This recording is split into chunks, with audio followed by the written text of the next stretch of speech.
more, including the money when you buy tickets and everything else, it's going towards these causes. One of them is hold these legislators accountable, and human trafficking is one of the ways we want to hold them accountable. Julio, the border, you spent a lot of time there, Sarah spent a lot of time there. Mexico's a complicated country. As I said, Mexico City is a beautiful country. They've elected this left-wing leader, unfortunately, to the presidency. But behind that, there's a lot of Mexican victims in the country with the rise of the cartels and everything else. Give us a little insight of the latest in the battle. Yeah, I mean, by the way, I think the cartel heads are sweating a little bit that Donald Trump was elected president. Yeah, definitely change dynamic. No, I mean, that's what always would surprise me, especially when the border crisis was at its peak, because whenever Republicans would obviously criticize, saying this is the wrong approach, they say, well, that's racist. You're just fear-mongering. And that would back us down. I mean, you know, I always used to say they used to put me on CNN because I looked like Colonel Sanders or something. It's like when the black commentator knows that they call the white guy a racist, initially 5, 6, 7 years ago, the white guy's like, I got to get out of this conversation. There's no win here. Today, that's all changed because people of color have had enough of everyone being called a racist, because there's actual racism, and they've ruined the term by making it a political term. Right, and so it would make me upset because obviously with the increase of illegal crossings and human trafficking, that became more profitable than drug smuggling. Because that is that became a cash cow. Alejandro Mayorkas, he said one of the most idiotic things, but wait, which one? Which one? It was at the very beginning of the Biden administration, where he said, if any child comes to the border by themselves, they will not, we will take them in. And that was the worst thing to say, because that was the dinner bell for these human smuggling organizations. Because not only is there a guarantee of a supply that they can provide for this demand, but it was the green light. It was a green light for that. And then, of course, as the cartels got that influx of cash, the Mexicans became victimized even more from their activities. So by emboldening these very dangerous criminal organizations, not only is it a threat to us here in the United States, but it's also a threat to the everyday Mexicans. And so, having a strong border and actually taking on these organizations is actually the best thing that we can do, not only for the United States, but also for our neighbors in Mexico. And I went to Oaxaca after the election to interview migrants to see what they were planning on doing now that Trump was going to be in office. And we were interviewing these group of Venezuelans. And as we were interviewing them, a small motorbike came up from behind. And if anyone has seen any videos from violence in Latin America, if a motorbike is coming, that's not usually a good sign. And this guy jumps off, he tells me to stop recording, he starts interrogating me and my team, and we're trying to figure, what's going on? We have permission, we asked, they're fine with talking with us. And I was very concerned because I didn't know who this guy was, I didn't know if he was affiliated with any local gang or the cartel. It turned out that he was actually concerned about us, outsiders, coming into this camp, because he said, the reason why I'm doing this and trying to force you guys out is because there's always people coming into the camps and taking away the women and children. And so this is, as Sarah was saying, this is real. It was the worst it's ever been with the destructive policies and the deliberate policies from the Biden-Harris administration. It is absolutely disgusting that this was not only allowed to happen, but it was made to happen. At the tune of over 500,000 children coming into our country unaccompanied.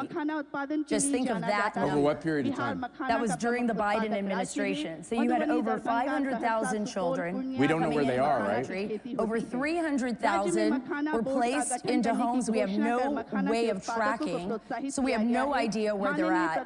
Some of these places where they placed them, and I give Tara Rodas so much credit for this because she's a hero whistleblower from HHS, right? Tara, for those of you who don't know, look her up. But some of these children were placed in strip clubs Like HHS literally turned over people who wrote down strip club addresses for these children and they can't find them. So now that we have Tom Homan in office, this is, yeah, as the borders are, with President Trump, you know, this is a top priority for them to locate these children, to ensure that if people are abusing them or if they're in the hands of abusers, that those people are prosecuted by the Department of Justice with Pam Bondi. So, Chris, can I say something on this real fast? I want you to jump in, but like, there's a political side to this too, which is the Democrats cynically believed that they own the black vote, that they own the Hispanic vote, that they own the immigrant vote, that they own the gay vote, they own these voting blocks. And so I believe they opened up the border not because they have compassion for kids. If they're giving them to owners of strip clubs and stuff, that shows that was crap. But the fact is, this was a cynical ploy to let millions of people, 15 million at a minimum, into this country to change it demographically. I think the irony is a lot of those people, when they realize who we are and what America's all about, more and more of them are going to vote our way. But what's your take? Am I wrong about the politics? No, you're right. And here's the other thing that I think this is important for conservatives to understand. You know, when I got into this 8 years ago, we didn't have a lot of criminal jurisdiction, but now we have human trafficking and gangs and organized retail theft. And I was told by somebody on the other side, be careful dealing with some of these issues because, Matt, like you said, you're going to get criticized for who the criminals are. And I said, well, I don't care what the criminal looks like. I care about the acts that they engage in. But if we're going to look at something, let's look at who the victims are. Who is most often terrorized, vulnerable to human trafficking? Lower income, racially diverse immigrant populations. Who's most susceptible to violent crime and gangs? Lower income, racially diverse immigrant population.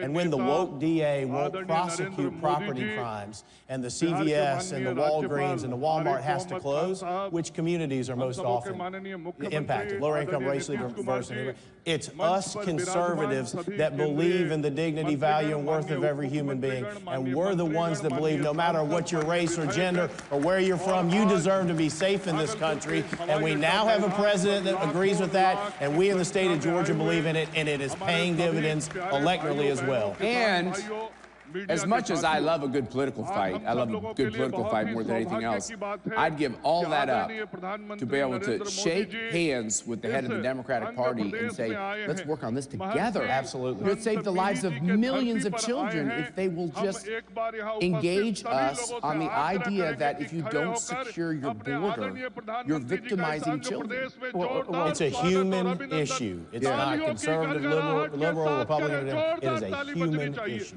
Well, and that's why, I mean, I can't emphasize this point enough. I always make sure to, you know, whenever I'm talking about this issue, no one had heard of Tren de Aragua before 2021. They started in Venezuela when all the Venezuelans were starting to leave back in the 2010s, then became a Latin American issue, and then when Biden opened the border, and then we had all these Venezuelans coming, Tren de Aragua followed. And now we have cells all across the United States. And like, okay, it's great that we're really trying to make efforts to crack down on them, but it had to take cases like Lincoln Riley in order for people to actually take this seriously, and so many other victims as well. And that's why I have to laugh, because as we all seen, there's been anti-ICE protests by people who look like me, and they're, you know, say we have to stop deportations, we have to, you know, screw ICE and all this stuff. Like, they're taking away hardened gang members right now. That's who they're prioritizing. Come on, Julio. I know you're as cynical as I am. How are these? First of all, I wouldn't take on Tom Homan if you gave me like $1 million. He scares the hell out of me. You know, he's going to be here, and I'm going to be very deferential. Second of all, these are paid agitators. Sometimes they have a pink you-know-what hat on their head. Sometimes it says BLM on their shirt. Other times it's like anti-ICE. This is a coordinated, well-funded campaign to destabilize our political gains, right? And Antifa. And Antifa as well. Oh, no, Antifa, Chris, I don't know if you understand this. Excuse me. I always forget. I know we're friends, General. Excuse me, Antifa is a, what did the guy say, the FBI director? It's a made-up. Yeah. It's an idea. It's an idea. It's an idea. Well, it's an idea until they punch you in the face, and then it's not such a good idea. And I would say that, you know, after 2020, like, because of the unbalanced judicial system that we previously had, even though the rioters stopped, the systems that were in place in 2020 to maximize that chaos never went away. And so that's why I kind of have faith now that we have Kash Patel of the FBI. Kinda. I do. That those networks will finally be dismantled. And that's not to say there can't be any other types of chaos, but the systems, that never went away. Can I just say, and this is... you have children, I have children. Marty's probably done this. Here I'm living in the swamp, not very popular in the swamp, not very popular in my neighborhood, not very popular with the local paper. You know that. And not afraid to put the Trump sign. But I had to sit my girls down. I hated this. This was one of the grossest moments. Sat them down and said, the FBI comes to the door. Don't let them in. Don't talk to them. Don't trust them. I felt like dirty in saying that because I'm a pro-cop guy, but that's the reality. Kash Patel coming in, Tom Homan coming in, Trump coming in, people like Chris Carr in office, we got to stop the weaponization. Well, that's it. That's it. And I know we're running short on time, and I just want to say this really quick, too. She's a TV person, so she's very good at the prompter. When it's over, it's over. Yeah, it's over, it's over. It's like, okay, sorry. But this is what Matt's saying is absolutely essential. What we were up against the last 4 years was a weaponization of our bureaucracy in such a way that it was destroying the foundation of our nation. It was breaking and tearing our nation apart. The reason we have people like Kash Patel and others, thank God, in these bureaucracies is to root out that corruption and to expose it. And the only way we're going to be able to protect ourselves and our families is by doing what's right. Common sense tells us, don't leave the border wide open. Don't do it. We protect our homes. We shut our front doors at night. Why do we leave our border wide open? This is going to take a lot of work. It's going to take the FBI. It's going to take the DOJ. It's going to take UAG, you know, working day in and day out in order to save our country. Because as much as we're talking about the victimization of these children, our adversaries are out there, China, you know, Iran and others, and they're seeing that border, and they saw that border as the last 4 years as an open sieve to destroy our country. And many times it comes across as a proxy war, like they did with fentanyl coming from China. And so we have to be very aware, and I'm just so grateful to be living in this time, in this amazing time where I know our country. Did this room do a good job or what? Wow, this Thank you guys. amazing. You saved America. I think you saved civilization. I do too. I know that sounds like a broad term, and I just want to say in conclusion, thanks for being here, of course, and keep up the good work, Chris. And we got two real journalists here. These are real journalists. Thank you. The new version of journalists. But I just want to say one thing in conclusion. When you see the videos throughout the next couple of years, when you read the false charges about how either Kash or Tom Homan or Kristi Noem or Donald Trump or fill in the gap are destroying the lives of these mostly Hispanic people who are here illegally as deportations occur. All the lies and slurs that will come out, videos that will be true, probably deep fakes. You know, instead of the ones when they said, well, Biden doesn't really have Alzheimer's, he's actually sharp as a tack. Yeah, whatever. When you read all that, understand behind that, what they're doing actually in securing the border is saving the lives of millions of kids who would have committed, you know, killed themselves with fentanyl, who would be victimized because they don't matter in our system. So don't let them lie to you. Know what's behind the headlines. Every country that believes in freedom starts with a border. And Chris and I are Catholic, even at the Vatican, by the way. Can't get in the Vatican without an appointment. That's right. And a country shouldn't be any different than that. So thank you all for being here today and keep up the fight. Okay? Oh, yeah. Appreciate it.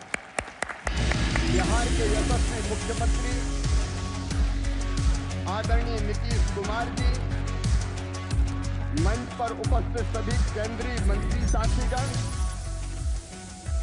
राज्य के मंत्री साथीगण, और केवल बिहार में ये कार्यक्रम नहीं हो रहा, पूरे देश से जुड़े हुए मुख्यमंत्रीगण, केंद्रीय मंत्रीगण, सांसद, विधायक और यहाँ उपस्थित किसान भाई और बहनों, आप सबको प्रणाम, आप सबको नमस्कार। मैंने किसी नेता के स्वागत में अपने जीवन में ऐसा उत्साह कभी नहीं देखा जो आज भागलपुर की सड़कों पर दिखाई दे रहा है। और ये तो 12 जिले के किसान हैं। अगर पूरा प्रदेश बिहार आ जाता तो क्या होता? चारों तरफ नरमुंड दिखाई दे रहा है। जनता का समुद्र जैसे उमड़ा हुआ है।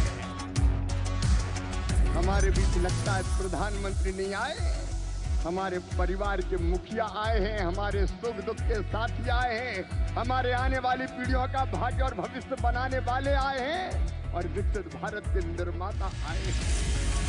Ladies and gentlemen, blessed are the prosecuted, fixing justice.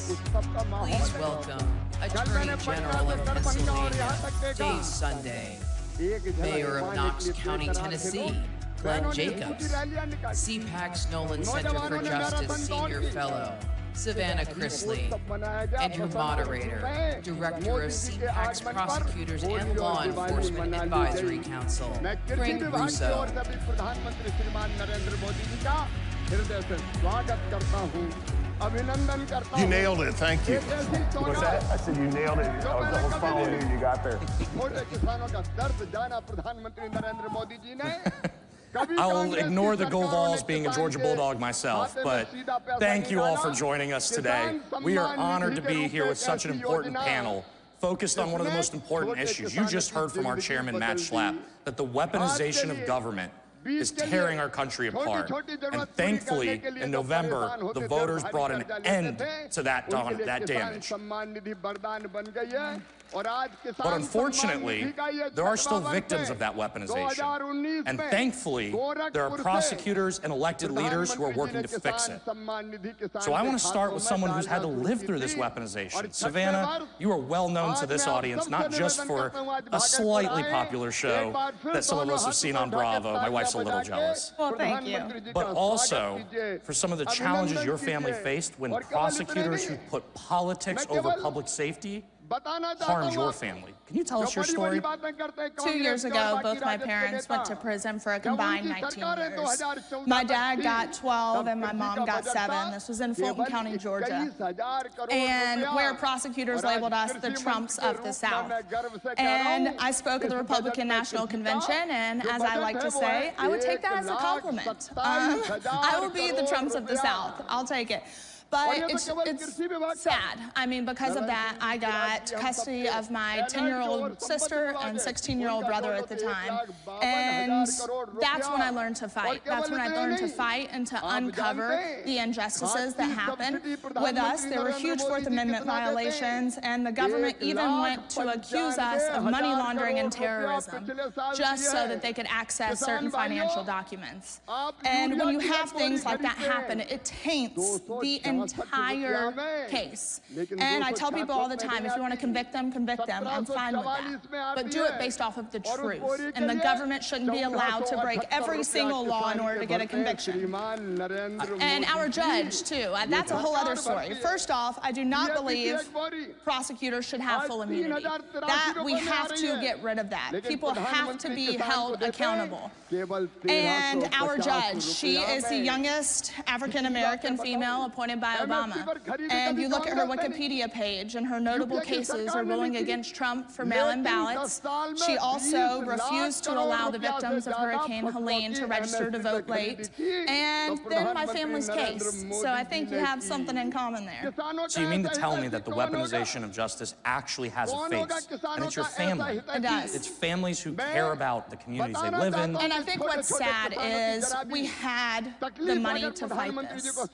And we spent millions of dollars. I want to say it was about $6 million on trial lawyers. And they still ended up in prison for a combined 19 years. And most people don't have those resources. That's why the DOJ has a 98, 99% conviction rate, because they scare people, and people have to plead out no matter if they're guilty or not. And 1 in 20 criminal cases results in wrongful conviction. I would argue it's more than that, and that is why I had lunch at the White House on Thursday, and that's why I am a daughter fighting for justice for my parents and to get them home.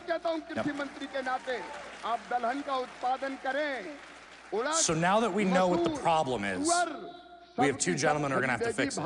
No pressure. Yeah, Mayor Jacobs, can you talk a little bit about accountability and redemption? Because we still want to hold the actual criminals accountable. And then we want to ensure those who come home have the resources to stop that cycle of crime. I know you've been doing that work in Tennessee. Yeah, right. As conservatives, we believe in public safety. We also believe in fiscal responsibility. On the left, what they've done with the criminal justice system has undermined both. They've used the criminal justice system for weaponization against political opponents while allowing violent criminals to literally go free, and it's been done at a huge cost, not only to public safety, but also fiscally. First of all, law enforcement's an extremely difficult job. We lost an officer that was killed in line of action a couple of years ago. He was a young man named Tucker Blakely. So my hat's off to everyone in law enforcement, as well as in the criminal justice system at large. As you say, when you think about the criminal justice system, obviously some folks have to go to jail. They've committed crimes that necessitate that they have to be removed from society. We also have to realize that 97% of these people will come back out of jail at some point, and what happens then. So in Tennessee, we're very invested in reentry programs that lessen the rate of recidivism. That's the 3-year rate of when people go back to jail. Across the country, it's 70%. In Tennessee, it's still at 50%. One of the organizations that we work with is Men of Valor. It's a Christ-centered prison ministry that walks with men through their incarceration as well as post-incarceration. The people that complete this 1-year program, it is a great program. The people that complete this 1-year program, their recidivism rate drops to less than 15%. So it makes a significant difference. And the great thing is, this is a private organization. So there's very little government funding that goes to it. But I think that when we're thinking about criminal justice, we have to look at those two. It's public safety, but it's also fiscal responsibility. And we can do both.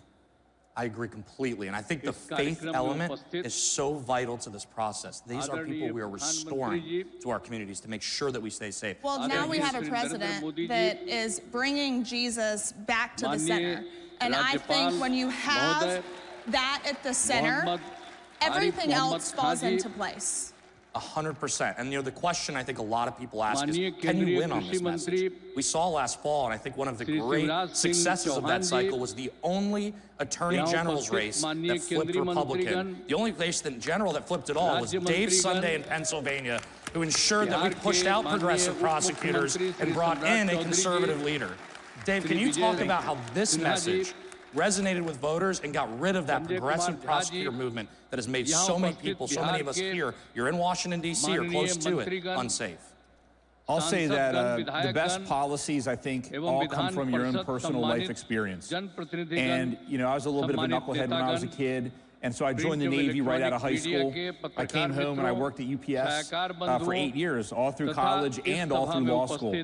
And when I worked at UPS, I mean, I'll tell you, I worked with people that worked so unbelievably hard, that fought every day to put food on their table and take care of their families. I then went on after law school and became a prosecutor, prosecuted, everything from gang murders to domestic violence killings, drug traffickers. And what I realized all those years of prosecuting and putting people in jail, that the reality was, if our community is not safe, nothing else matters. And the only way we could get to that place was by not only holding people accountable, but by embracing redemption for those that have already served their time. When people come out of prison, what I want to see is them work. I want to see people have career jobs. I want to see people take care of their families and pay their taxes and pay restitution. And more importantly, recognize that they have the power within themselves to change their lives. They don't need government to do it. They can do it themselves.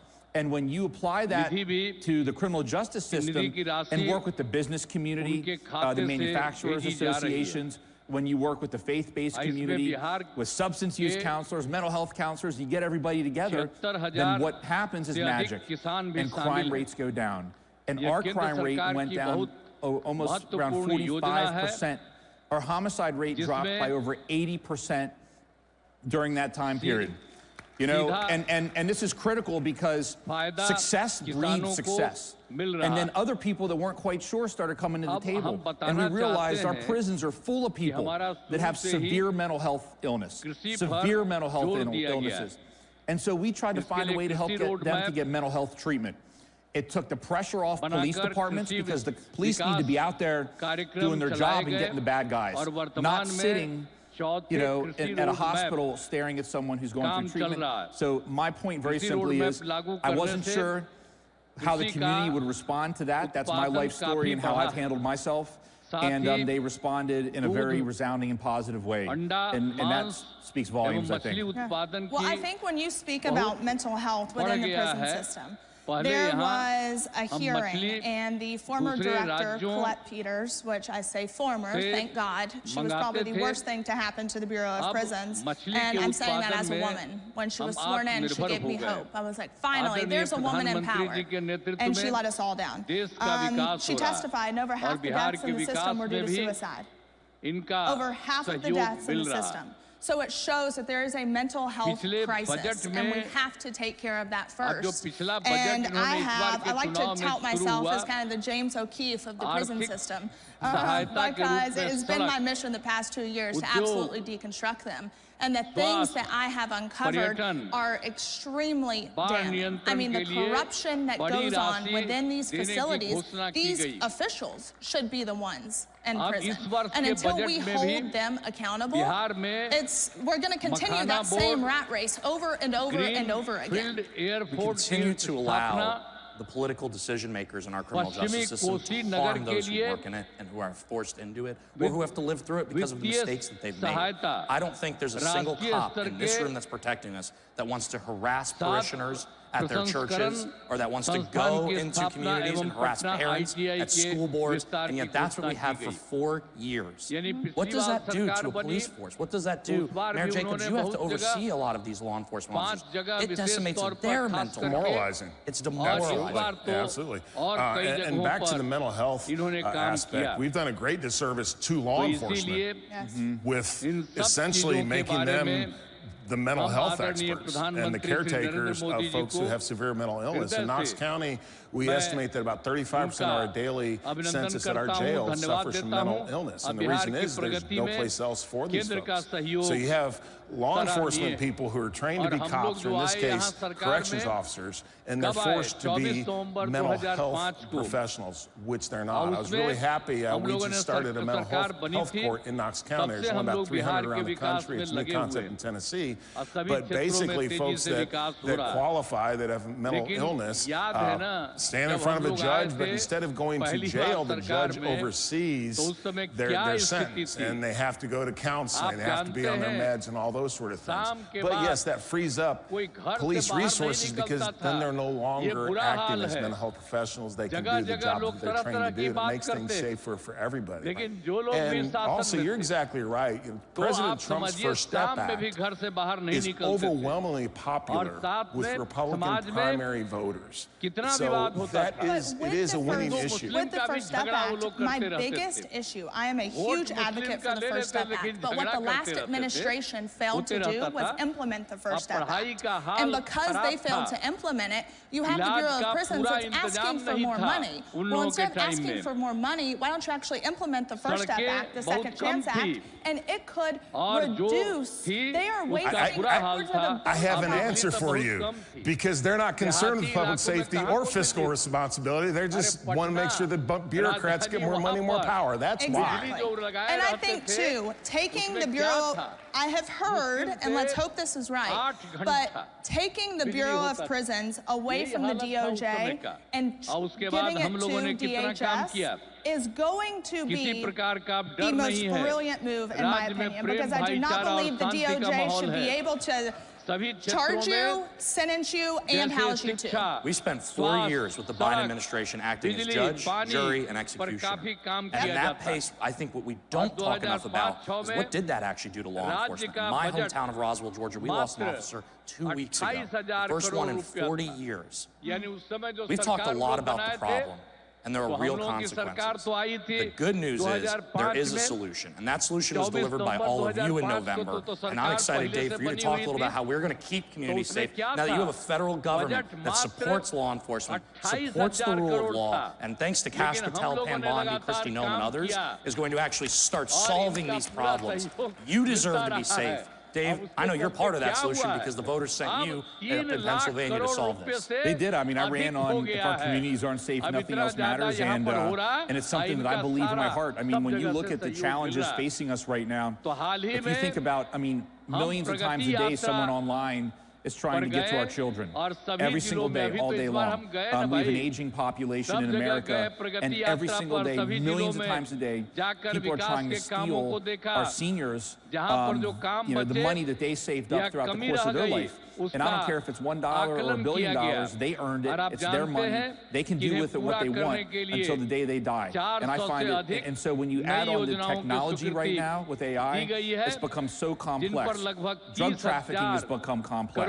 And so what I look forward to doing is collaborating with all of our partners, from local law enforcement to state law enforcement to federal law enforcement, and really bring everyone together with a common goal, which is to make our communities safer.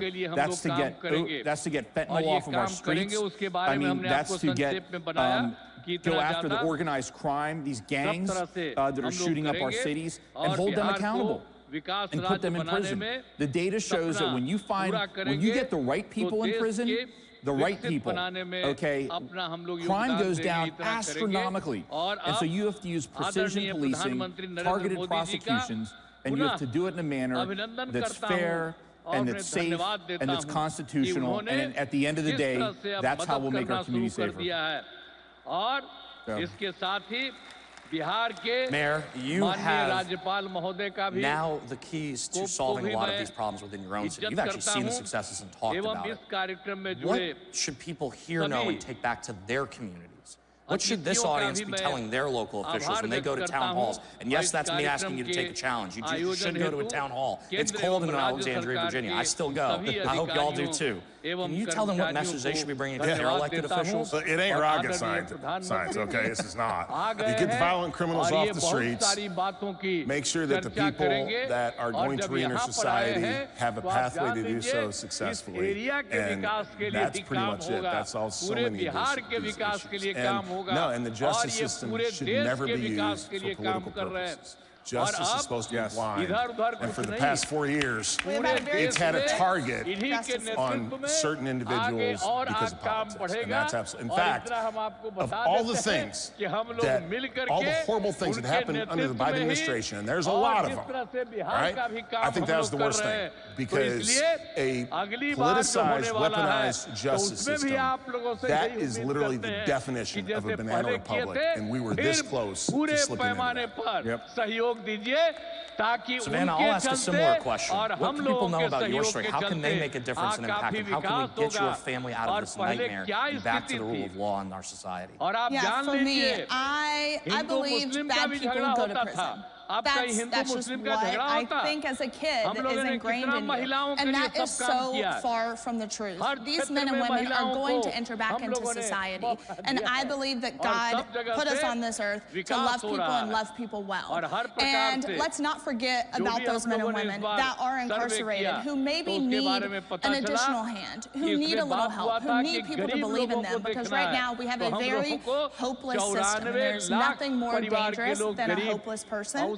And right now, with all the issues that we're working on and restoring hope within these individuals, I think Alice Marie Johnson is a prime example of what happens when someone believes in them. Alice was pardoned by President Trump the first go-round, and now he has brought her on as the pardon czar, and he went out on a limb. He believed in her, and he gave her a chance. So just don't ever think you're too good to give out a helping hand.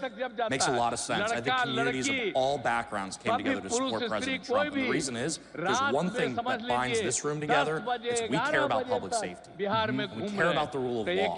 And unfortunately, at whatever conference is happening back in the Biden administration, apparently that wasn't in the topic areas. So Dave, I'm going to leave it to you to answer. What do we do next? What do we expect to see next? How do we restore? How do we do the hard work? You've touched on what you've already done in Pennsylvania. How do we do the hard work going forward of fixing this problem? Because unfortunately, as you've heard over the last 3 days, the Biden administration apparently left us with a lot of problems. I don't think any of us are surprised by that. So I'll try to be as quick as I can. I'm looking at the time. So to start with, we have to have the courage to fight tough battles. And what I mean by that is a lot of the things we're talking about up here, severe behavioral health problems, the opioid epidemic, issues with regard to trauma on children. These aren't things that we can solve in a day. These are things that will take time and courage to be able to work through them. They're greater than the political cycle. And when we come together as a community and we work on this, and these are all conservative values, and we come together and we do this, our community will begin to get better. You have to have the courage to do it. The second thing is we have to support police. And what I want, you said something earlier that was so fantastic. We expect our police to be domestic violence counselors, mental health counselors, substance abuse counselors. We expect police to have the answer to every single problem within a split second, oftentimes 10 to 15 times a day. And we have to get them the support so that they can do their core function of patrolling, keeping communities safe, and investigating very serious crimes, and putting the bad guys in jail. So support your police, and I said, don't always have the courage to take the tough battles, like winning Pennsylvania. Like winning Pennsylvania, that was an important one. I think it's easy to conclude on this. Today, we are being protected by strong, brave men and women of the Secret Service, of law enforcement. We owe it not just to ourselves, but to them to make America safe again. We know President Trump will do that. We know that our friends up here on the stage will do that. And CPAC remains committed to ensuring accountability and redemption are the tenets of law in this country. Thank you for joining us, and let's make America safe again this year. योजनाओं का शुभारंभ करिए। इसके साथ ही एक audio video प्रस्तुति द्वारा इसके बारे में महत्वपूर्ण जानकारी प्राप्त करेंगे।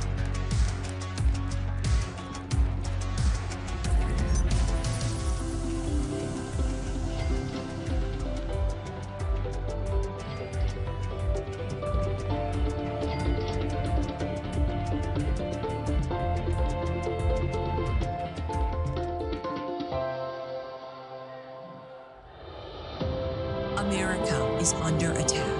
Our families are being crushed under the politics of a radical agenda. But moms have had enough. We are standing up and we are fighting back. This is our battle. This battle is every bit as important as the Revolutionary War because we fight for the same thing. Moms for America is a national movement of moms reclaiming our culture for truth, family, freedom, and the Constitution. I think Moms for America is exactly on track and is doing the right thing for the future of our country and our children. Like Moms for America is going at the heart of the issue. I want to go on the record and say I'm for moms, I'm for America, and I'm especially for Moms for America. I am honored to join Moms for America today as we speak out against the horrific mandates. With a national network of over 500,000 mothers, Moms for America is one of the fastest growing movements of women in the country. The most dangerous place in all of nature is between a mama bear and her baby cub. We are the change. No matter what, no matter where, and no matter how difficult the obstacles are that are facing us and our families, we will not give up, and we will not give up. So if not now, then who? If not you, then who? Welcome to the Homeland Revolution! शुरू की गई प्रधानमंत्री किसान सम्मान निधि योजना ने 6 वर्ष पूरे कर लिए हैं। ये योजना विश्व की सबसे बड़ी डायरेक्ट बेनिफिट ट्रांसफर डीबीटी योजनाओं में से एक है। इस योजना के तहत किसानों को हर साल 6,000 रुपए की राशि सीधे उनके बैंक खातों में भेजी जाती है। अब तक करीब 3.5 लाख करोड़ रुपए की राशि सीधे किसानों के बैंक खातों में ट्रांसफर की जा चुकी है, जिससे उनकी आर्थिक स्थिति मजबूत हुई है। पीएम किसान के 85% से अधिक लाभार्थी छोटे व सीमांत किसान हैं। इस योजना में महिला किसानों की भागीदारी भी लगातार बढ़ रही है, जिससे ग्रामीण अर्थव्यवस्था में महिलाओं की सशक्त भूमिका को बल मिल रहा है। पीएम किसान से किसान साथियों को नए कृषि उपकरण, उच्च गुणवत्ता वाले बीज और उर्वरक खरीदने में मदद मिली है, जिससे उत्पादकता बढ़ी है और उनकी आय में वृद्धि हुई है। पीएम किसान के मजबूत डिजिटल इंफ्रास्ट्रक्चर और पारदर्शिता ने किसानों की भूमिका को समाप्त कर दिया है। 9 लाख से ज्यादा वन क्षेत्र के किसानों और 16,500 से अधिक सीमावर्ती गांवों के किसानों को भी योजना का लाभ मिल रहा है। कृषि और किसान कल्याण को प्राथमिकता देते हुए केंद्र सरकार अन्नदाता को उनकी उपज का उचित मूल्य दिलाने के लिए गत 10 वर्षों में 30 लाख करोड़ रुपए से अधिक की राशि से एमएसपी पर गेहूं, धान, कपास, दलहन और तिलहन फसलों की खरीद की है। इतना ही नहीं, 12 लाख करोड़ रुपए की उर्वरक सब्सिडी से किसानों को उचित मूल्य पर पर्याप्त और गुणवत्ता वाले उर्वरक की उपलब्धता सुनिश्चित की है, जो भारत सरकार की सतत प्रतिबद्धता को दिखाता है। माननीय प्रधानमंत्री श्री नरेंद्र मोदी जी के नेतृत्व में केंद्र सरकार पशुपालकों की आय वृद्धि के लिए निरंतर प्रयासरत है। इन्हीं सभी प्रयासों के कारण आज भारत विश्व में दुग्ध उत्पादन में प्रथम स्थान पर है। साथ ही पशु रोगों की रोकथाम के लिए नौ और खुरपका यानी फसंदी के 100 करोड़ से अधिक लगाए जा चुके हैं। इस साल के बजट में भी किसान कल्याण के लिए कई महत्वपूर्ण निर्णय लिए गए हैं, जिनमें प्रधानमंत्री धन धान्य कृषि योजना शामिल है, जो कम उत्पादकता वाले 100 जिलों में सिंचाई, गुणवत्तापूर्ण बीज और खाद उर्वरक प्रदान कर भूमि की उपजाऊ क्षमता बढ़ाने पर केंद्रित है। इसके अलावा कपास उत्पादकता एवं दलहन आत्मनिर्भरता। Good morning, everybody. How's everybody doing? उचित मूल्य और निर्यात के अवसर Let's go. लक्ष्य है। बिहार में मखाना बोर्ड की स्थापना It's a great honor to be here, Mercedes and Matt. Thank you very much. Congratulations on everything that you've accomplished with CPAC over the years. And again, it's a great honor. I'm truly humbled to be here. Thank you. I have 2 words for all of you. I said this before. I don't speak a lot publicly. I like being the behind-the-scenes guy doing my job. I'm not a public speaker. I don't often come out and speak. But when I do, I speak from the heart. I have a lot of passion. I had the option for teleprompters. I said no, thank you. I just wanted to come and say a few words and say 2 words. We're back! USA! USA! USA! USA! और 5 लाख से अधिक किसानों को लाभ होगा। आज बरौनी में दुग्ध संयंत्र का उद्घाटन भी डेयरी किसानों के हितों को सुनिश्चित करने की ओर अहम कदम है, जिससे डेयरी सहकारिता से जुड़े किसानों की आय He will be here in a couple of hours. He's excited to be here. He's got a great history of coming here. Some of his all-time greatest speeches that have gone on for hours have been right here. He'll go out before the speech is expected to be 40 to 45 minutes. Goes out on stage, comes back 2 hours later. Doesn't go off. He goes off the teleprompter. It's let Trump be Trump. Speak clear and transparent to you, the American people. What you see is what you get. He's a great man. He's a great president. And there's so many stories I could tell. It's been a long journey. And speaking of journeys, President Trump oftentimes behind the scenes will say, "You are so lucky I took you on this journey." And Team Trump that is out there will know exactly what I'm saying, whether it's subpoenas, grand jury testimonies, indictments, out on the campaign trail, big victories, out on the golf course, state dinners, championship games, World Series, Super Bowl, on the plane, in the Oval Office, good times and bad times, no matter what the news cycle is out there, he would sit and say, "You are so lucky I took you on this journey." It's been the journey of a lifetime for me. I've been with President Trump for 32 years.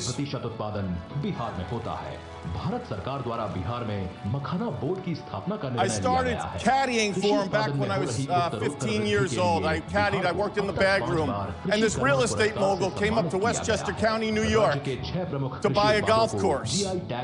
Pulls up in the limousine. I couldn't believe it. I went to high school. I was probably a sophomore. That Monday in school, you won't believe who I saw, who I met. The New York State real estate mogul and tycoon who redefined the New York City skyline, Donald J. Trump. And here we are 32 years later, and Mr. President, if you're watching, this has been one hell of a journey, the greatest journey of my lifetime. Thank you for having me. And by the way, thank you for joining us and supporting us, everybody out there, all great American patriots. We appreciate each and every one of you. We campaigned in a courthouse this past summer. We were all over the place. Literally, the campaign run out of the courthouse. Not only the courthouse, but we would be running around the country, barnstorming every country, every state rather, seeing all of you out there campaigning. So much fake news out there, all of the leaks, all the defamation, all the BS that went on out there. He went out there, the indictments, everything, the lawfare. He went out there, and as he raised his hand in Butler, Pennsylvania, during that assassination attempt, and raised that fist and said, fight, fight, fight. That's exactly what he does behind the scenes every day. He could be out at Mar-a-Lago every day, golfing in Palm Beach, Florida, California, New York, New Jersey, Philadelphia. But he'd rather choose to be out there and fight for putting America first and making America great again. प्रधानमंत्री मोदी जी ने इस साल के budget में बिहार को railway के लिए record 10,000 crore रुपए से अधिक दिए हैं. His behind-the-scenes moments in the assassination attempt in Butler, Pennsylvania, in the hospital, just to show you his mindset. The guy just got shot in the damn head. Somebody attempted to assassinate him. He's in the hospital, and I show him that iconic picture of him raising his fist. He goes, "Hey, Dan, how's it playing?" 500 crore रुपए से अधिक की लागत Sir, से बना the entire world is wondering what's going on right now. यातायात क्षमता बढ़ाने के साथ How's everybody doing? How's the team doing? And myself and Susie Wiles and Stephen Chung and Walt Nauta were back with him. He cared about everybody else. He cared about his family. We're connecting him with Melania, Ivanka, Don Jr., Eric, speaking to them. How's it playing? I showed him that iconic photo Doug Mills took it from the New York Times, great photographer. इससे औरंगाबाद जिले में rail एवं सड़क यातायात सुगम और सुरक्षित होगा. स्थानीय लोगों को रेलवे क्रॉसिंग पर अब रुकना नहीं पड़ेगा और वे निर्बाध यात्रा कर सकेंगे. बिहार के लोगों के हितों के लिए और बिहार के समग्र विकास के लिए he's just a fighter. Truly, I call him like America's greatest host because he's a great man, and everybody in the administration, the cabinet, and the people that spend those moments with him behind the scenes will understand, and they get what I'm saying.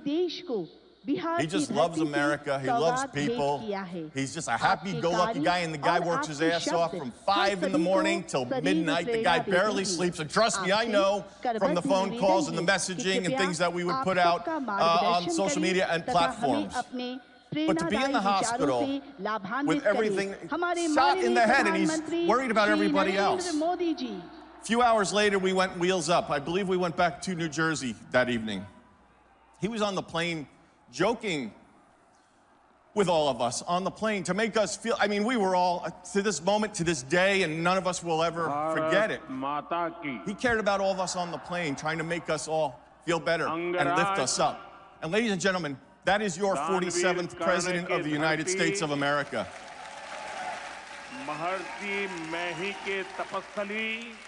I have hundreds of stories I could share with you. Let's talk about in Pennsylvania, when he got excited to go work at McDonald's, because that's where Kamala claimed to have worked. For 2 weeks, we heard about going to work at McDonald's. He was excited to go do it. And sure enough, you all saw in those viral videos and on the news, he was at McDonald's having a good time with that French fryer and the people driving through. I'll never forget that moment when we pulled in with thousands of people lining the streets. That was the night he also went to the Pittsburgh Steelers game. But the guy couldn't wait to get to McDonald's, and he knew that it was a big moment for us. And it was pretty damn awesome, was it not? McDonald's. Joe Biden You guys are all garbage. Trump supporters are garbage. Oh, really, Joe? Garbage. We're going to Wisconsin.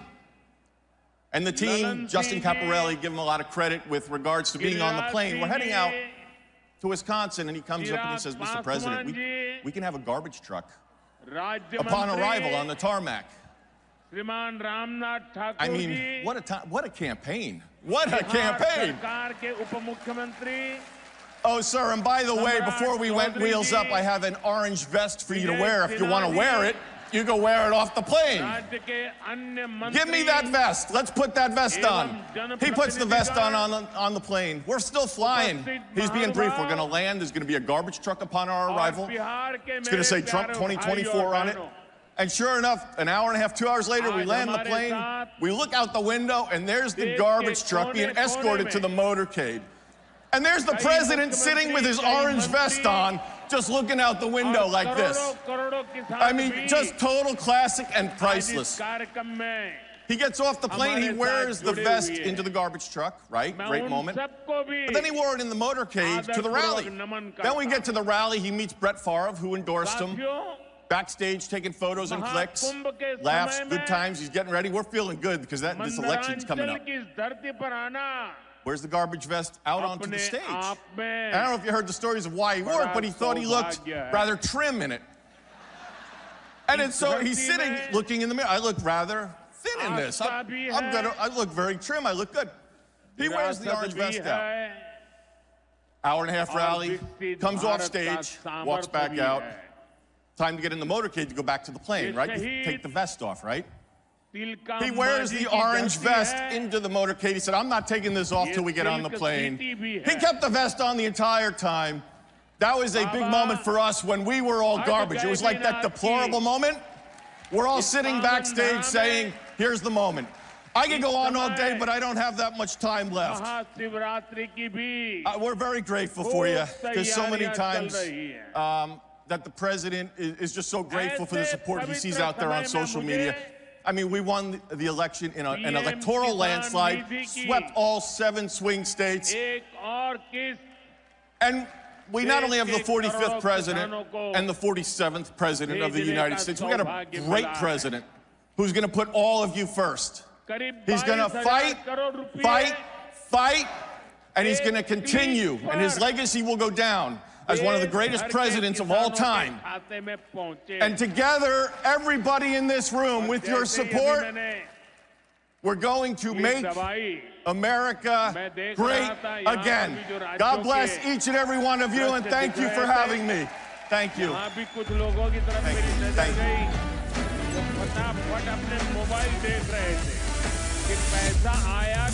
you. और तुरंत उसकी आंखों में चमक दिखाई देती। साथियों, आज जो किसान सम्मान। Ladies and gentlemen, please welcome from Wyoming, Congresswoman Harriet Hageman. 75 lakh से अधिक किसान परिवार हैं। बिहार के किसानों खाते में आज सीधे करीब 1600 करोड़ रुपए उनके खाते में पहुंच चुके हैं। मैं बिहार और देश के सभी I bring you greetings from the great state of Wyoming, बहुत शुभकामनाएं देता हूं। home of an abundance of affordable and reliable energy, wildlife galore, wide open spaces, gorgeous rivers and streams, magnificent mountains, beautiful blue skies, and not one Liz Cheney anywhere to be found.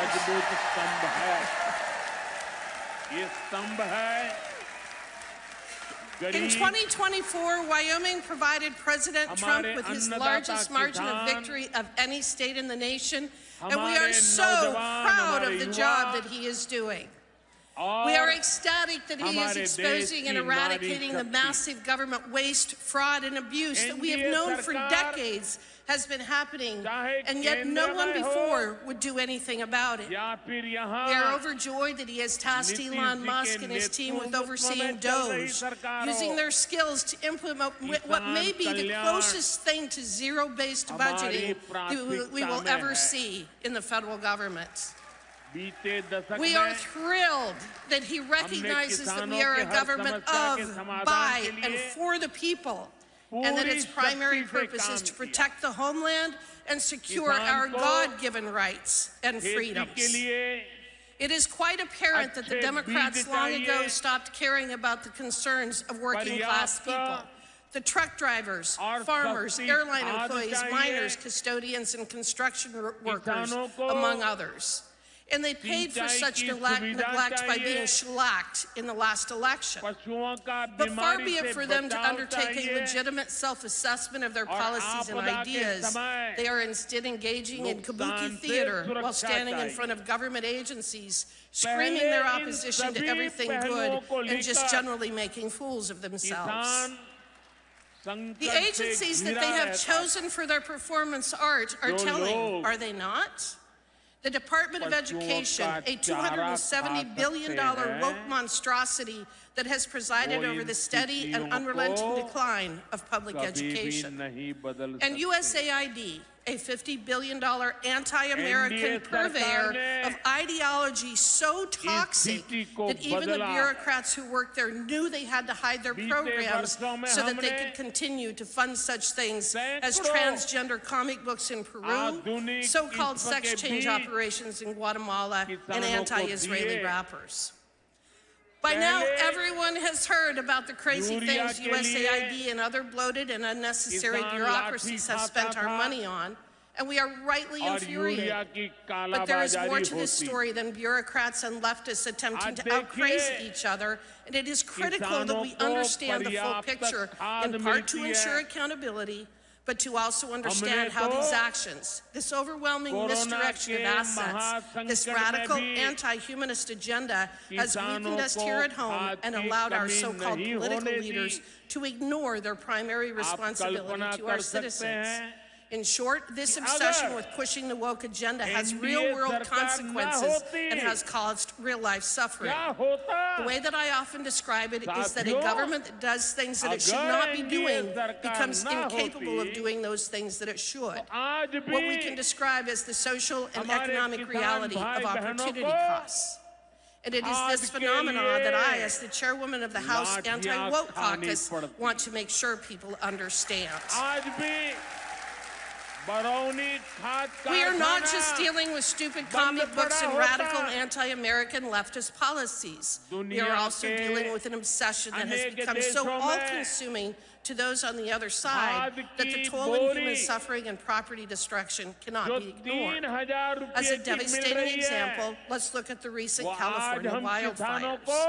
The cause and magnitude of those fires cannot be written off as an act of nature, because that is not what happened. Rather, a substantial number of fires in California are started by arsonists and homeless encampments, and that appears to be the case in terms of this recent conflagration. Even setting aside the cause of the fires, however, this catastrophe was years in the making, with resource management, overregulation, and failed water policies all finding their roots in a fixation on climate change and global warming. Ah, yes, with Gavin Newsom and Karen Bass deciding that the threat of a 1 to 2 degree change in temperatures 100 years from now warrants whatever suffering we may come about today. Let's start with the radical environmentalist decisions for the last several decades to fight every effort to undertake proper, effective, and safe forest and range management practices and to implement better fire protection policies. In fact, one such organization fought to block a wildfire prevention project near the Pacific Palisades to protect a shrub called the Broughton's milk vetch. We can thank this group for their efforts to protect this shrub, although such protections were clearly only transitory since they also burned in the November fires. But this is not an isolated situation, and we have watched it play out year after year in Western states, as the so-called experts and environmentalists would rather our forests, our prairies, and our homes burn to the ground than allow us to implement common sense and much-needed treatment techniques to prevent these catastrophes from happening in the first place. Did you know that in 2020, Gavin Newsom vetoed a fire mitigation bill that had been passed by both houses of the Democrat-controlled California legislature? That bill provided funding for vegetation management to maintain defensible space around structures, reduce flammable material, reduce fire risk, and harden evacuation routes. In his veto message, Governor Newsom exposed his moral corruption by stating that any efforts to fireproof California could not take precedence over his plan to replace single-family homes with affordable housing and multifamily units. I could spend hours regaling you with the many ways in which radical environmentalism and the fear-mongering surrounding our ever-changing and healthy climate has destroyed our natural and human environment. But I think you get the gist. In short, in the name of climate change, in the name of our environment, in an effort to burnish their elitist bona fides, these people have largely destroyed the very things that they claim to hold dear, with their policies and actions being responsible for spewing more carbon and pollutants into the atmosphere than our collective humanity could in hundreds of years. And that is why we must expose them for the frauds that they are. Charlatans who prove time and time again that they know nothing about the environment, climate, resource management, how to build strong, vibrant, and resilient communities, or human nature. But like so many dictators before them, believe that they are the experts who are entitled to micromanage our lives, mandate and restrict our mode of travel, control our food supply, and shove us into 15-minute cities and multifamily homes. Now, it is often easy to make fun of people like Gavin Newsom, Karen Bass, Kamala Harris, Al Gore, John Kerry, and others. But these people have caused and will continue to cause real human suffering unless we stop them. And one tool that we have is to expose the true cost of their woke ideology. But it isn't just failed environmental policies that are to blame. We must also call out the entire DEI industry as being one of the many culprits resulting in the death and destruction that we have suffered.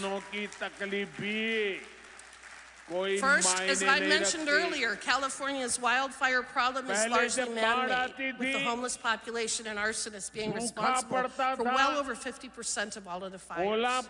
All in the name of being equitable and inclusive, you see, personal and community responsibility are relics of the past when it comes to modern-day California. And nothing epitomizes that more than in allowing the homeless to literally run your cities into the ground and when they so choose to burn them down. Second, DEI is not only insidious because of what it means in practice, but in the fact that it allows politicians and bureaucrats to divert our precious resources from where they should be focused to pet projects that have nothing to do with carrying out the functions of government. The stories from California are legion, of millions of dollars being spent on DEI workshops and training, of hiring based on race, sex, sexual orientation, and intersectionality, rather than on whether the individual could physically do the job. And the outcome? Empty reservoirs, broken down fire trucks, air-sucking fire hydrants, no evacuation routes, and not enough firefighters.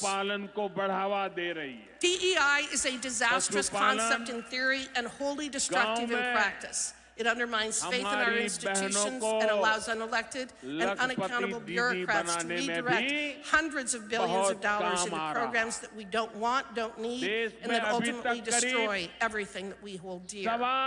Fortunately, we now have a political leader in President Trump who understands how destructive these environmental policies have been to our communities and how insidious DEI policies are to our physical, mental, and financial well-being. Thank God, in other words, that we have finally awakened from this woke nightmare, and it is a new day in America. 14 crore ton दूध उत्पादन से बढ़कर के God bless CPAC, God bless President Trump, God bless our warriors who are fighting on behalf of all of us, and God bless America. Thank you very much.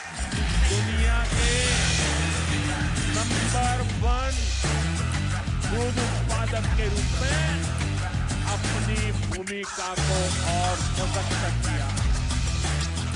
इसमें बिहार की भी बहुत बड़ी भागीदारी है। Newsmax has been terrific. President Trump is right. Millions are switching to Newsmax. It's the fastest growing streaming service in America. You don't need those woke streaming services anymore. Just get Newsmax Plus. Watch the best shows like Greg Kelly, Rob Schmidt, Redmond Sustrin, and Rob Finnerty. Greg Kelly over at Newsmax. The Newsmax people have been really terrific. Gain access to exclusive documentaries, series, and special briefings. It's free to start. So go to NewsmaxPlus.com now to sign up and watch Newsmax anytime, anywhere. Welcome to CPAC. At Great American Media, we celebrate what matters most: faith, family, and country. Today, we invite you to experience storytelling that uplifts, inspires, and reflects the values we all cherish. PureFlix is your home for entertainment without compromise. With faith-driven movies and series, we bring you stories that strengthen hearts, uplift spirits, and honor what truly matters. And on Great American Family, where faith leads, where stories inspire. Welcome home. Whether it's Christmas all year long, heartfelt romances, or movies that bring families together, we are here to make you feel at home. At Great American Media, our foundation is quality. Our promise is to always deliver entertainment that aligns with your faith and values. Thank you for standing with us as we stand for faith, family, and country. Enjoy CPAC. And remember, when you choose Great American Media, you choose entertainment that lifts you up. Join us and experience the best in faith and family entertainment. Credit card की सुविधा दी है। ऐसे ही प्रयास होते आज मछली उत्पादन में Hello, I'm Jim Paff, president of the Conservative Caucus. The Conservative Caucus has been winning battles in Congress for all 50 years of its existence. In fact, we're the oldest conservative grassroots organization in America. We helped re-elect President Trump and win the Senate. And with your help, we will continue to advance President Trump's MAGA agenda. Join the team to help Trump make America great again. Go to theconservativecaucus.org and sign up now. आश्चर्य हो रहा है कि बिहार में इतना पानी है, मछली हम बाहर से क्यों लाते हैं?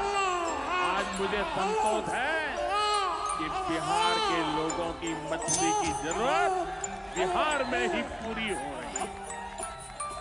10 साल पहले बिहार मछली उत्पादन में देश के 10 राज्यों में से एक था। आज बिहार देश के टॉप 5 बड़े मछली उत्पादक राज्यों में से एक बन चुका है। फिशरीज सेक्टर पर हमारे फोकस का बहुत बड़ा फायदा हमारे छोटे किसानों को, मछुआरे साथियों को। Do you think the MK Ultra project ever actually ended? The Central Intelligence Agency is actively involved in mind manipulation. We all answer to one God and one Savior, and He's there to change your life for the better. बहुत बड़ी सफलता है साथियों। Ladies and gentlemen, up next, an interview with Governor of Arkansas, Sarah Huckabee Sanders, hosted by CPAC Senior Fellow, Mercedes Schlapp. किसानों को उनकी उपज की ज्यादा कीमत मिलने लगी है। कई कृषि उत्पाद ऐसे हैं। Oh, come on, your favorite governor, let's go. Okay, we're waking up here. All right, I think Governor Sanders, Sarah, Sarita, my sweet Sarah, Oh my gosh, I'm so excited to have Sarah with us. We are in countdown mode right now because guess who's coming? He's going to close out CPAC. I mean, just a slightly well-known individual, maybe the most popular human on the face of the planet right now. So, America's favorite president. That's right, President Trump. Are you all excited? So this is such a blessing for me. Sarah and I worked together at the White House for several years. And I mean, Sarah, seriously, what you have accomplished is amazing. And we're so proud of you. Just to start right there. We were trying to raise our kids during that time. Trying being the key word there. We were trying to raise our kids, and somehow they turned out amazing. Which says a lot, really, truly. They were all in the backstage. Sarah brought her daughter Scarlett with my girls, and they were doing the whole posing of taking pictures together. We were like, this is the next generation of leadership, seriously. But let's get to it. Okay, so you were at the National Governors Association dinner, and President Trump had this interesting exchange with the governor from Maine. We're all in the family here. Tell us what happened. Well, I think it was classic Donald Trump. If he doesn't like something, he's going to call it out. I think it's one of the things that has made him so incredibly popular. And one of the reasons he's been able to get so much done is because he doesn't care who's in the room, what it looks like. He's going to tell you exactly what he thinks in that moment. And that's what he did. And frankly, he's on the right side. I'm so tired of hearing the left say that they care about women when they can't even tell you what a woman is. And we finally have a president who will stand up for women and fight back. And I think that it's a great thing to see Donald Trump being the one to sign executive orders that defend and define what a man and what a woman are, which it's sad that we have to do that. But also, as a mom of a daughter that is a 12-year-old volleyball player, that we have somebody that's saying, no, we're not going to let men play girls' sports. And Donald Trump is doing that, and I think he's right to call people out who are on the wrong side. So we have a rating system that we rate at CPAC, all the state legislatures, all the governors, all the federal legislators as well.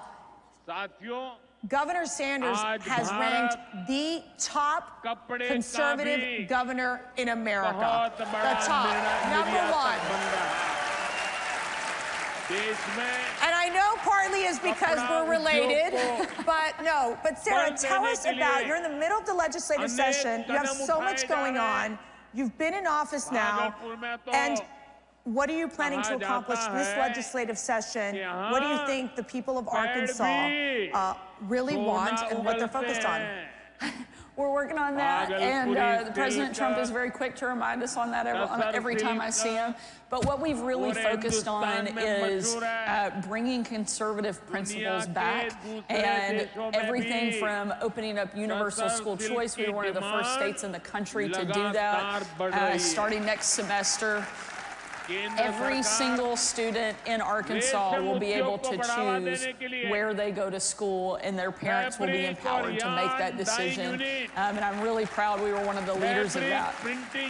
We've cut taxes 3 times in the state of Arkansas in just 2 years, now making us competitive with every other state in the region. We are getting indoctrination not just out of our K through 12, but also out of higher education. And we don't care if you're tenured or not. That is one of the big pieces of legislation that we have going through this cycle. We're also removing cell phones from the classroom, and I signed legislation this week. Bell to bell, no cell, and really proud of what we're doing for young people, for parents, for families, and we're going to continue fighting and making Arkansas the most conservative state in the country. And people are moving in. It is becoming a popular destination. I mean, walk us through why your state, and you know, we always talk about these federal elections, and obviously having President Trump in office is such a critical win.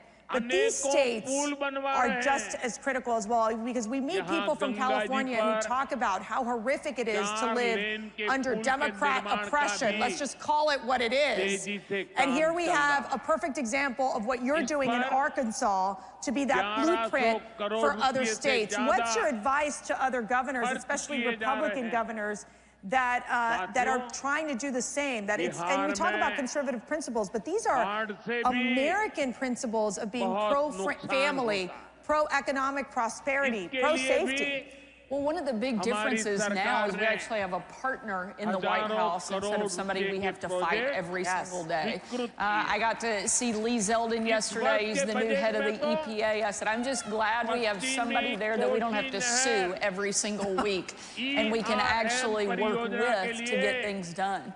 You know, over the last several years, Republican governors are the ones who have held the line. While Washington was a completely broken, dysfunctional mess, Republican governors are the ones who stepped up and worked on securing the border. We sent Arkansas Guard to the border 2 separate occasions over the last couple of years because Joe Biden wouldn't get the job done. Now we have a partner in Donald Trump who's not going to just be a partner, but he's going to be a leader. He's going to be the #1 fighter, pushing back on some of the crazy wokeness that we have seen the left try to impose on our families, on our schools, on our businesses. And Republican governors are going to be right there with him.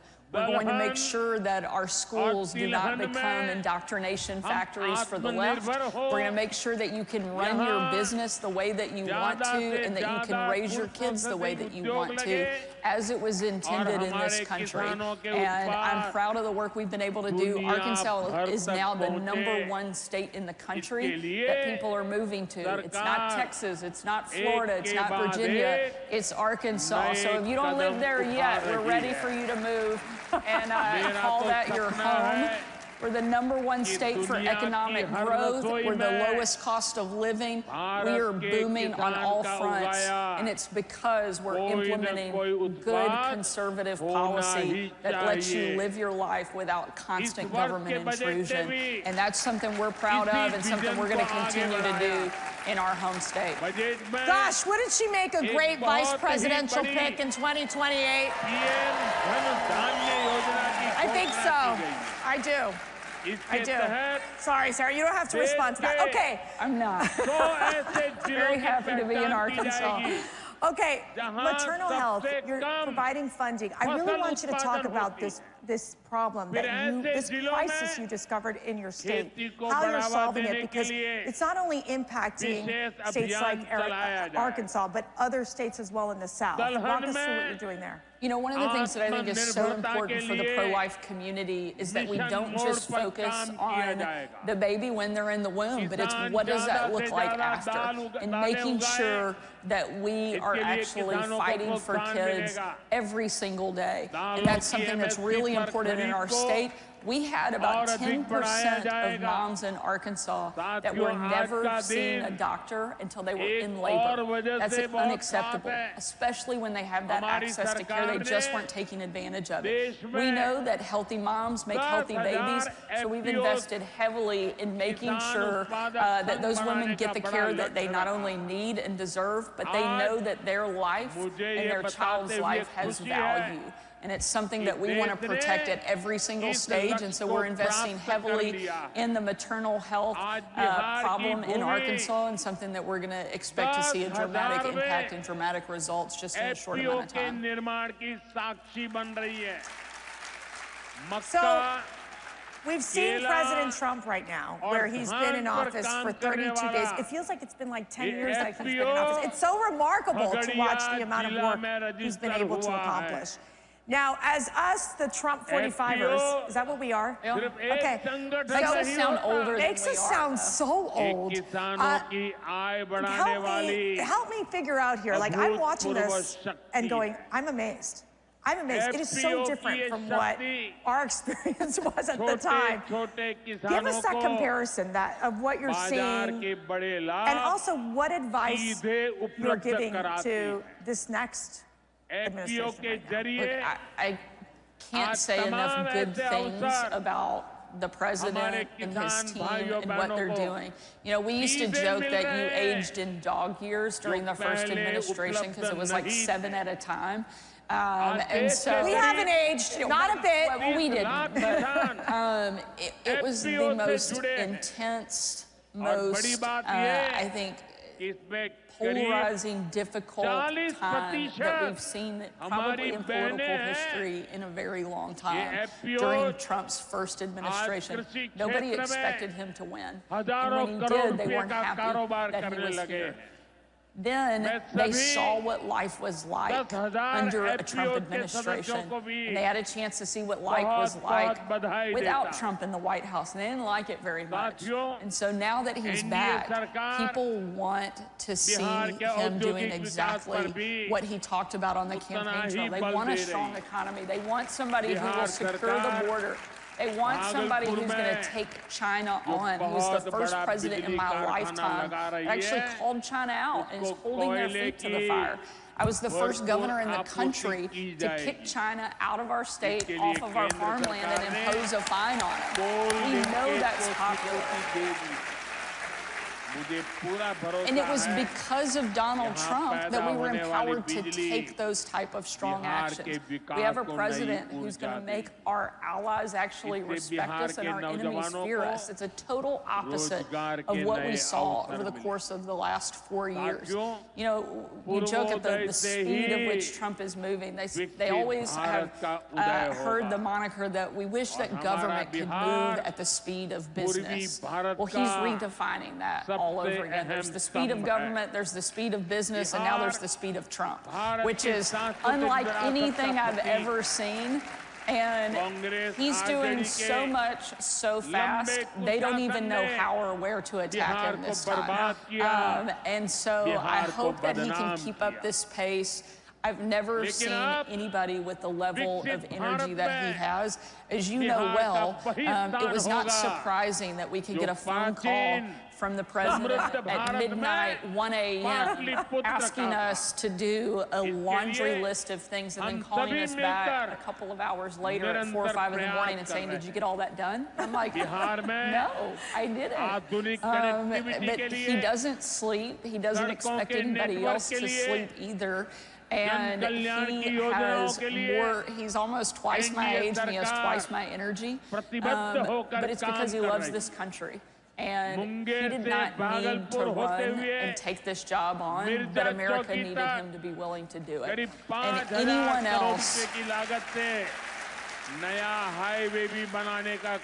else that would have gone through the level of intense criticism and the attacks, 2 assassination attempts on his life, would have given up.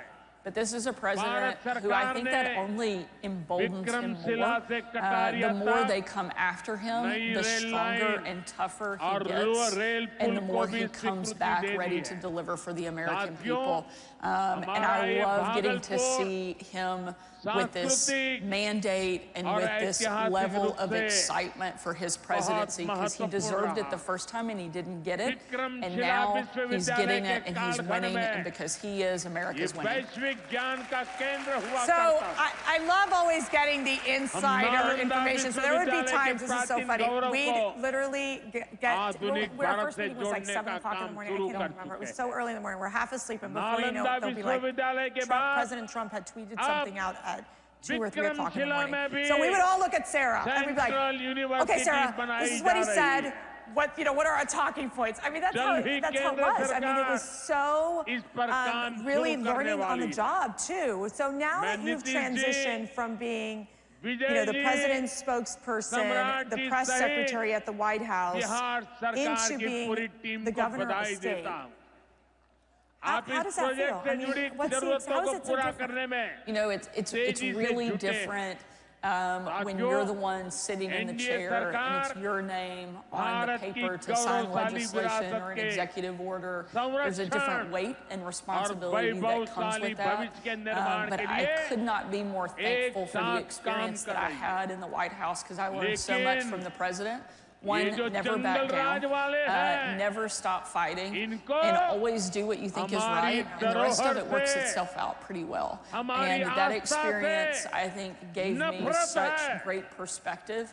And one of the most important things and takeaways was that I didn't need the outsiders to define me. In those moments, the most difficult days that we had in the White House, of which there were many, we didn't need the outside world to define us. We had a creator who had already done that, who had given my life meaning and purpose.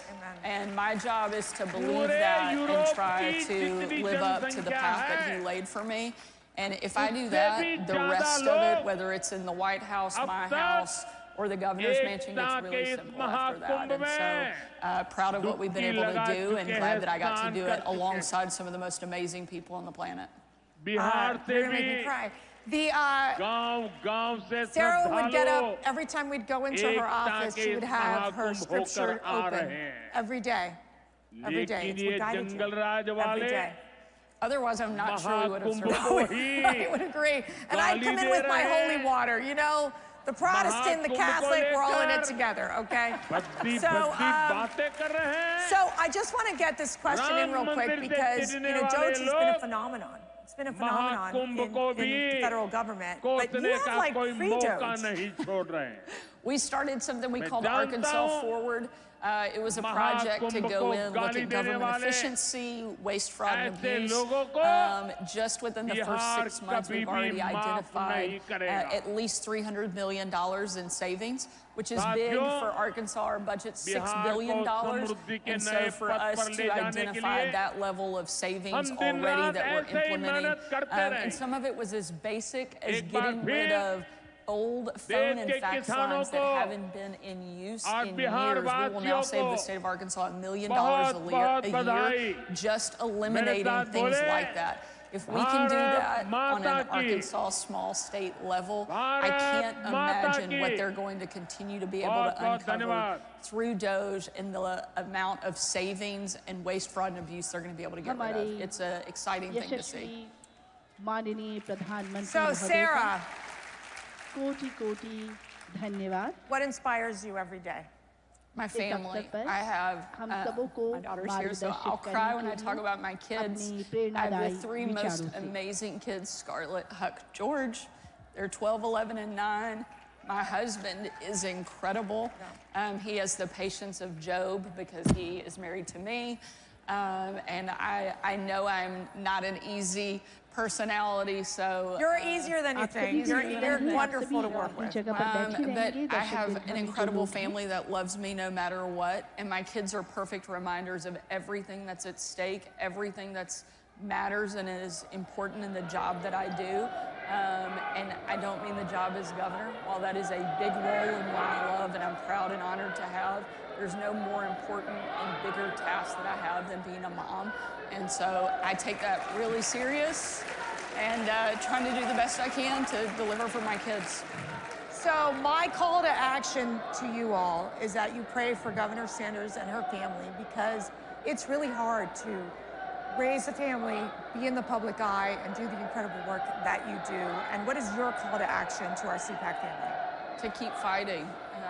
Without you showing up and cheering and championing not just the people that are running for office, but more importantly, what they stand for. Find people who love this country as much as you do, support them with everything you can, and keep showing up, because it makes a difference. Because there are moments where Bihar के भागलपुर से देख रहे थे, जहां पर प्रधानमंत्री नरेंद्र मोदी ने PM किसान सम्मान निधि की 19वीं किस्त जारी की और कई परियोजनाओं का शुभारंभ भी किया, और इस अवसर पर उन्होंने संबोधन दिया। संबोधन में कुछ बड़ी बातें जो प्रधानमंत्री ने कही वो हम आपको बताएं। It is a great reminder to keep fighting and not to let the naysayers get you down. So keep showing up, keep doing what you're doing. Thank you so much.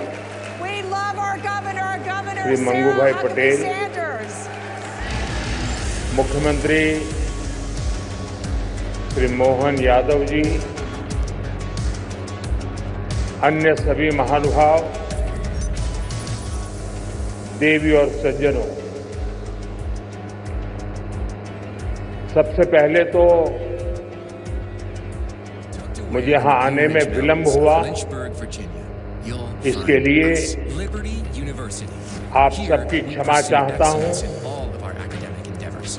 विलंब इसलिए हुआ क्योंकि कल जब मैं यहाँ पहुंचा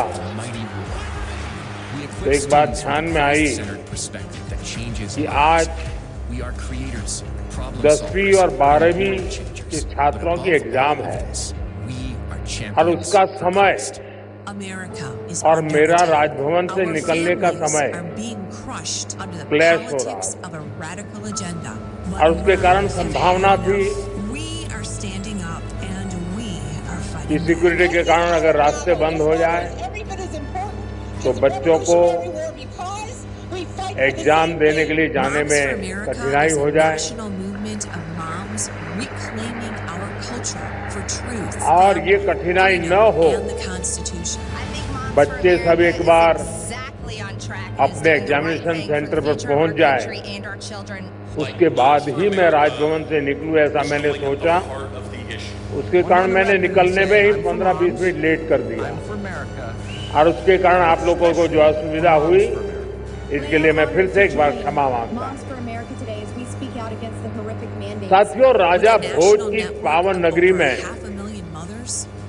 आप सभी का स्वागत करना मेरे लिए गर्व की बात है। यहाँ इंडस्ट्री से विभिन्न सेक्टर्स के अनेक साथी आए हुए हैं। विकसित मध्य प्रदेश से विकसित भारत की यात्रा में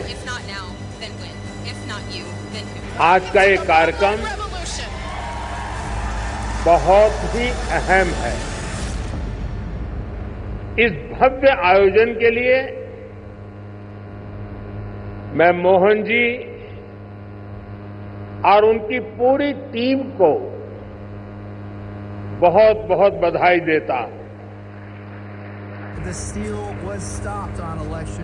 साथियों, भारत के इतिहास में ऐसा अवसर पहली बार आया है जब पूरी दुनिया भारत के लिए इतनी ऑप्टिमिस्टिक है। पूरी दुनिया में चाहे सामान्य जन हो,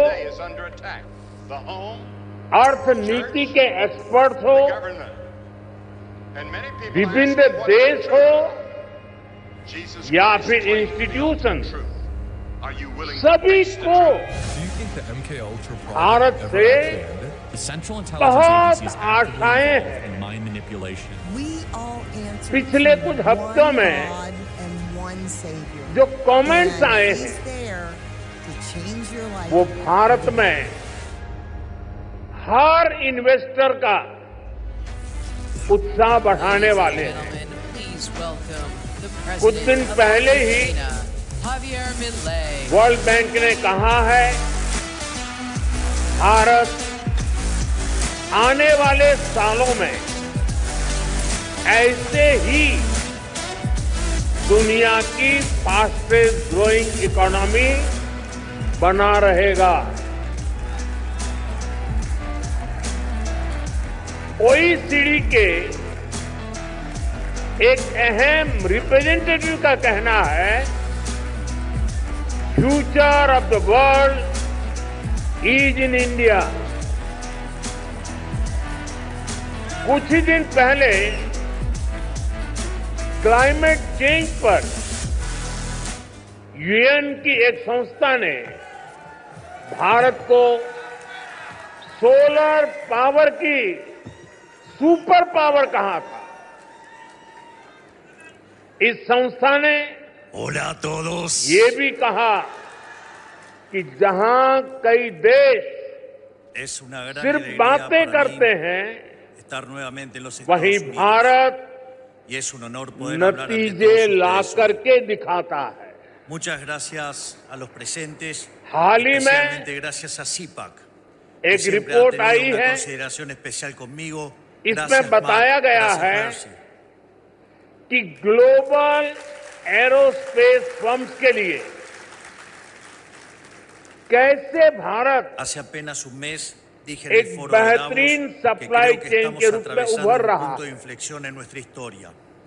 global supply chain O etapas, momentos en donde el challenges espíritu का y la idea se जवाब materializa en una persona o वो en un grupo de Bharat में देख personas, रहे हैं। a veces cercana, a veces con मैं ऐसे kilómetros de कई distancia entre ellos, एग्जाम्पल यहाँ pero कोट con कर un hilo सकता हूँ conductor invisible que si se pudiera जो observar, भारत पर presumo sería muy similar a las दुनिया imágenes que के observamos en las confidence redes को neuronales दर्शाते del हैं। cerebro humano.